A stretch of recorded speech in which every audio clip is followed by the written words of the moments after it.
What's up, kitten cats? Welcome back to my channel. If you're new here, what's up? My name is MDunk. Today's video is going to be a continuation of yesterday's video, which was all about supplements. I had a ton of questions when recording that video about creatine supplementation, and while I was recording that video, I somehow managed to go on and on and on about creatine for over 10 minutes. So I figured while I was editing, I was like, you know what, this would just be better as a standalone video. So that video, you know, the supplement video isn't 30 minutes long. And I think creatine, first of all, is just a supplement that I'm a big fan of. And I think there's a lot of misconceptions, misunderstandings, and just a lot of questions about how to take it, why you would take it, things like that. So I am just gonna be doing an entire dedicated video on creatine. So if you are somebody that is curious about creatine supplementation or just wonder about it, then this video should hopefully help you out a lot. Like I mentioned in the last video, if you guys ever have any questions about sports supplements or supplement ingredients in general, great place to go is examine.com. No, this is not sponsored. I wish it was though, so Examine, if you wanna hit me up, slide in those DMs. But examine.com is a great resource if you're looking for research on supplements and supplement ingredients. So definitely check them out if you ever have any questions. So without further ado, let's get into today's video all about creatine supplementation. Moving on to number 2, you guys hear me talk about this one literally all the time. It's like my baby in terms of supplements. It's one that I literally love and take pretty much year round.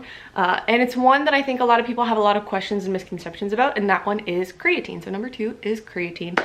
A lot of people, particularly women, again, are a little bit confused about creatine, why you would take it, what doses you would be needing to take, do you have to load it, should you not, things like that. So without going into an excessively long discussion on energy systems and metabolism, one of your main energy systems, particularly for short duration, high intensity activity, is your phosphocreatine system. So if you have ever done a 1-rep max lift, if you've ever done a 100-yard dash sprint, if you've ever done a max effort box jump, if you've ever done most resistance-based, weight training-based movements, you have utilized your phosphocreatine system. So that system is mainly responsible for big, powerful, explosive movements. It's the most powerful, most explosive energy system that you have out of your phosphocreatine system, your lactic acid system, and your oxidative system. So as far as creatine supplementation goes, the main thing here, first of all, we are all creatine consumers. If you are a living animal right here, right now, you've consumed creatine before because it is naturally occurring within your body. Again, you need it for that phosphocreatine system that all human beings have. With creatine supplementation, essentially what you're doing is you're taking your natural creatine stores or reserves and you are saturating them. You're adding more to them.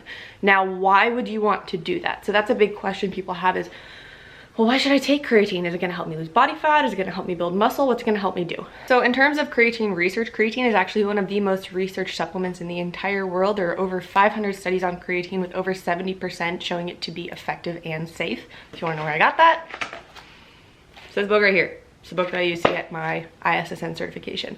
And the ISSN is one of the leading bodies of research for things related to nutrition and sports nutrition specifically. But a lot of studies on creatine. So what does supplementing with creatine do? What does exogenous creatine do for you beyond what just your endogenous creatine stores already do? So in terms of the short-term, creatine will in a short-term period improve your performance. So it'll increase your speed, increase your strength, things like that. In the long term, it can have positive effects on body composition in terms of muscle building and muscle growth. People that do supplement with creatine over a longer term do tend to see more increases in muscle mass, so overall muscle size and diameter, than people that don't take it at all. To make a very long story short, it will help you be stronger in the gym and it'll help you grow more muscle over time. So in terms of dosing, one of the older strategies regarding creatine was creatine loading. So what that entailed was taking around 5 grams pulsed 4 times throughout the day, so a total of 20 grams per day, to saturate your creatine stores faster, generally within around a week, after which time you can move to a maintenance dose of like 3 to 5 grams per day. But now they've found that you can take a more moderate approach here and you don't necessarily need to load. You can do a 3 to 5 gram maintenance dose from the beginning, but it will take around 28 days, so about a month, to fully saturate your creatine stores. So with loading, you get that saturation faster. With just taking a maintenance dose right out of the gate, you saturate slower.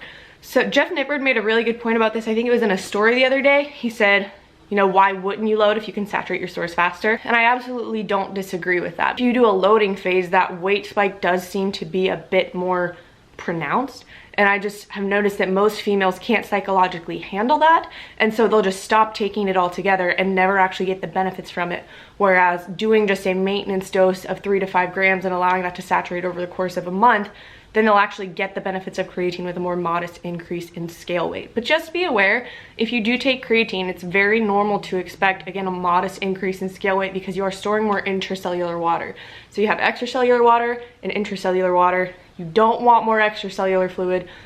Intracellular fluid is good. So creatine does pull more fluid into the cell as part of its job. So if you do see an increase in weight when you take creatine, then that is entirely normal. As far as cycling on and off, cycling is not really something that is necessary with creatine. So when you take creatine regularly over the long term, you simply saturate your stores, and it doesn't appear that there's a negative effect on your like natural creatine reserves when you take it chronically. If it's something that you do want to take chronically, you're totally okay to do that. But if it's something that you do want to cycle off of for whatever reason, just make sure you give yourself 4 to 6 weeks to do so, to allow your creatine stores to go back down to normal and to unsaturate, so to speak. So creatine is one of the first supplements that I will ever recommend to a client or to a person that asks me, because I do just think it's a basic staple in terms of sports supplements, and it's been shown in many studies to work. It's not like a lot of ingredients that are out there today where there was one study done in rats that showed that this ingredient is magical and then everybody sucks that ingredient's dick. And no, there's actually like a large body of studies done on creatine showing it to be an effective ergogenic aid. So if you're looking to improve your performance in the gym and improve your performance in training and your lean body mass over time, then creatine is a good one for you. Alright, you guys, that is it for me today. I hope you enjoyed this video and you learned something new.